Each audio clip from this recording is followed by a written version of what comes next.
안녕하십니까. 아메리츠 파이낸셜 수석 부사장 이영돈입니다. 2024년 7월 1일 미국 경제 읽어주는 남자 경제남 시작하겠습니다. 자, 오늘은 어떤 얘기를 할지 잠깐 살펴보면요.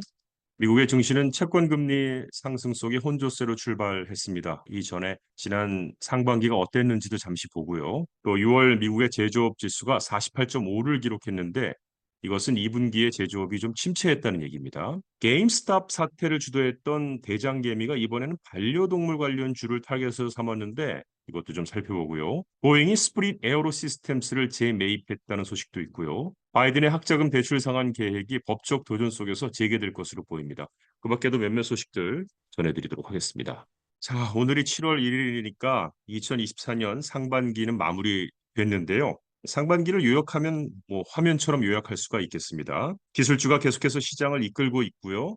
기술주 중심의 나스닥 종합지수는 인공지능 열풍이 투자자들을 흥분시키면서 올 상반기 동안 18.1% 상승했습니다. 한편 S&P 500 지수는 14.5% 상승했고요. 다우존스 산업평균 지수는 2024년 들어서 현재까지 약 3.8% 상승에 그치면서 가장 뒤처지고 있는 모습입니다. 그런데 이 세 가지 지수 모두 6월 한 달 동안 긍정적인 상승을 기록했습니다. 자, 한편 상무부가 금요일에 발표한 데이터에 따르면 5월의 연간 물가 상승률은 3년 만에 최저치를 기록했습니다.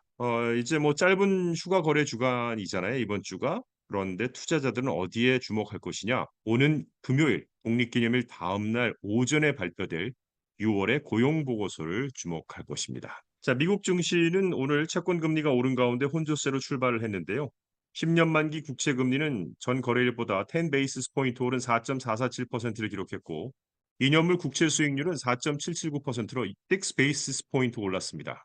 자, 엔비디아가 개장 초 3% 하락한 119달러를 기록했고요.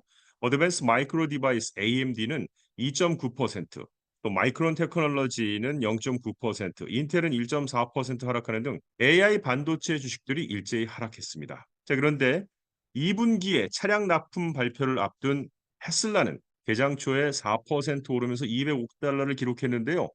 지금 조금 전까지는 6.17% 오른 210.08을 기록하고 있습니다. 블룸버그에 따르면 이달 중순부터 시작되는 2분기 실적 보고 시즌을 앞두고 골드만삭스의 전략가들은 미 기업들이 3년 만에 가장 높은 수익 기준에 직면했다고 지적했습니다. 개별 기업 주식의 분석가들이 2, 4분기에 S&P 500 기업의 이익이 전년 대비 평균 9% 증가할 것으로 예측하고 있다고 밝혔습니다. 이는 2021년 4분기 이후 가장 큰 증가율입니다. 이번 주 목요일은 독립기념일 공휴일로 모든 금융시장은 열리지 않습니다. 지난 6월에 미국 제조업 지수가 5월에 48.7%에서 48.5%로 소폭 하락하면서 미국의 제조업 활동이 2분기에 3개월 연속 침체를 보인 것으로 나타났습니다. 오늘 공급관리연구소 ISM에서 미국의 제조업 지수가 전달보다 더 내려간 48.5%를 기록했다고 보고를 했는데요. 월스트리트저널이 조사한 경제학자들의 6월 지수가 5월보다 소폭 상승할 것으로 예상해 왔는데 ISM 보고서는 산업의 건전성을 보여주는 지표로 50% 미만의 수치는 제조업 부문이 위축되고 있음을 나타내는 것입니다. 그런데 이 가운데 좋은 소식은 제조업 공장의 물가지수가 4.9%포인트 하락한 52.1%로 가격 지표가 6개월 만에 최저치로 떨어졌다는 점인데요. 이는 인플레이션이 둔화되었음을 시사한다는 의미라고 마켓워치는 풀이했습니다. 게임스탑 사태를 주도했던 대장개미가 이번에는 반려동물 관련주를 타겟으로 했는데 지분 6.6% 보유를 공시했습니다. 그래서 뉴욕 증시에서 이 CHEWY 미국의 반려동물 용품 전자상가리 업체인데 개장 초에 10% 급등을 했었는데요. 지금 서부 시각 한 10시를 조금 넘은 시각에 제가 이렇게 지금 도표를 올려놨는데 25.45까지 떨어져 있는 상태입니다. 앞서 추이는 개장 전 공시에서 키스질이 회사 지분 6.6%를 취득했다라고 알려지면서 급등했다가 이렇게 떨어졌는데요. 주가를 누군가가 많이 매수하면 일시적으로 올라가는 현상 급등이라고 표현을 하겠죠. 근데 이런 경우 주가가 급등한 후에 갑자기 하락하는 이유는 몇 가지 가능성이 있는데 우선 주가가 급등하니까 투자자들이 이익을 실현하라고 주식을 팔기 시작하는 겁니다. 이로 인해 공급이 증가하고 수요가 감소하면서 주가가 하락할 수 있는 경우가 하나 있고요. 급등 후에는 시장이 조정돼야 할 필요가 있을 수 있습니다. 과도한 급등은 시장의 균형을 무너뜨릴 수 있고 이를 조정하기 위해 주가가 하락할 수 있고요. 또한 급등이 되면은 종종 투자자들이 과도한 낙관적 심리를 반영하는데요. 이후에는 현실적 판단이 되살아나면서 주가가 다시 하락할 수 있습니다. 그리고 마지막으로 네 번째로는 외부적인 요인일 텐데 급등 후에는 외부적인 뉴스나 사건 등이 발생해서 시장에 부정적인 영향을 미칠 수 있습니다. 이런 경우에도 주가가 하락할 수 있는데요. 어떤 경우인지는 모르겠습니다만 급등 후 급락을 보이고 있습니다.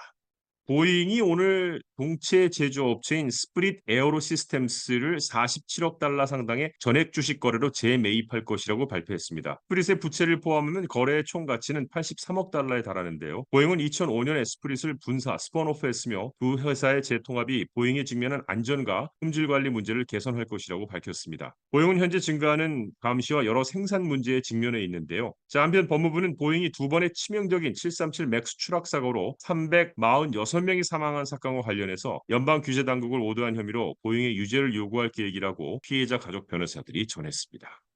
연방 항소법원이 판결을 내리면서 바이든의 학자금 대출 상환 계획이 법적 도전 속에서 재개될 예정인데요. 연방 항소법원이 바이든의 학자금 완화 계획의 중요한 부분이 법적 도전 속에서 재개될 수 있도록 허용하기로 결정을 했습니다. 지난주에 이 계획은 임시로 차단이 됐었습니다. 즉 세이브 계획의 조항에 대한 명령을 일시적으로 멈추도록 바이든 행정부의 요청을 수락했는데요. 즉 세이브 계획의 조항에 대한 명령을 일시적으로 멈추도록 바이든 행정부의 요청을 수락했는데요. 미 연방 항소법원이 조 바이든 대통령의 학자금 완화 계획 중 중요한 부분을 법적 도전이 진행되는 동안 재개할 수 있도록 허용했다는 얘기입니다. 어제 판결에 따르면 제10회로 연방항소법원은 지난주 세이브 계획의 일부 조항을 일시적으로 차단한 명령을 멈추도록 바이든 행정부의 요청을 받아들였습니다. 이 세이브 계획에 따르면 많은 채무자들은 매달 자신의 자녀 소득의 5%만을 채무 상환에 사용하고 연소득이 32,800불 이하인 경우 월 상환 금액은 $0입니다. 다른 소득주도 상환 계획에서는 채무자들이 자신의 자녀 소득의 10% 이상을 지불하는데 세이브 계획은 상당히 많은 채무의 부담을 줄여주는 계획입니다. 자, 미국의 생명보험의 달이 언제죠? 많은 분들 알고 계실 텐데. 네, 그렇습니다. 9월 달입니다. 이게 외우기 쉬운 이유는 보험업계가 매년 9월이 되면 9.11 테러의 무고한 희생자들을 잊지 말자는 의미에서 Life Insurance Awareness Month를 9월 달에 정한 겁니다. 외우기 쉬우시죠? 자, 이렇게 무슨 달 등이 미국에 많이 있는데 프라이드 먼스 벌써 딱 무지개 보시니까 뭔지 아시겠죠? 사실 지난 6월 달은 LGBTQ 플러스 커뮤니티의 권리와 문화를 기념하고 이들의 인권을 증진시키는 그런 달입니다. 원래 이 6월 동안은 전 세계적으로 다양한 행사와 퍼레이드, 축제와 캠페인이 진행되고 성적 지향과 성 정체성의 다양성을 축하하고 인식하는데 그런데 올해 6월 몇몇 기업들은요, 이 프라이드 먼스에 대해 보다 신중한 접근 방식을 취하고 있습니다. 과거에는 프라이드 달에 무지개 테마의 광고와 게시물 또 기타 지지 메시지가 쏟아졌었는데 이 일부 기업들은 다양성, 형평성과 포용성 노력에 대해 점점 조용해지고 있는 겁니다. 논란이 많은 대통령 선거가 일단 다가오고 있고 기업들은 타겟과 버드라이트가 작년 프라이드 캠페인으로 보수적인 고객들로부터 반발을 받은 것처럼 문화 전쟁에 휘말리거나 역풍을 맞는 것을 피하려 하고 있다는 겁니다. 또한 선거 기간 동안 조용히 지내자라는 분위기가 있다고 하는군요. 10억 달러 대작 영화가 드디어 올해 나왔네요. 디즈니와 픽사의 애니메이션 영화 인사이드 아웃 2가 어제까지 전 세계에서 10억 1,400만 달러의 수익을 올렸습니다. 이는 2024년 들어 가장 높은 수익을 올린 영화이고 지난 여름 워너브라더스의 히트작 바비 이후 글로벌 박스오피스에서 10억 달러를 돌파한 첫 번째 영화인데요. 이게 좀 팬데믹 이후 박스오피스에서 고전하던 픽사에게는 큰 승리가 될 텐데 왜 감동이냐? 인사이드 아웃 2라는 게 결국 가족 관객이 박스오피스에서 얼마나 중요한지를 다시 한번 강조했기 때문이라고 하는군요. 자, 독립기념일과 더불어서 가족과 함께 좋은 시간 보내는 한 주 되시기 바랍니다. 이상 경제 읽어주는 남자 경제남을 마칩니다. 고맙습니다.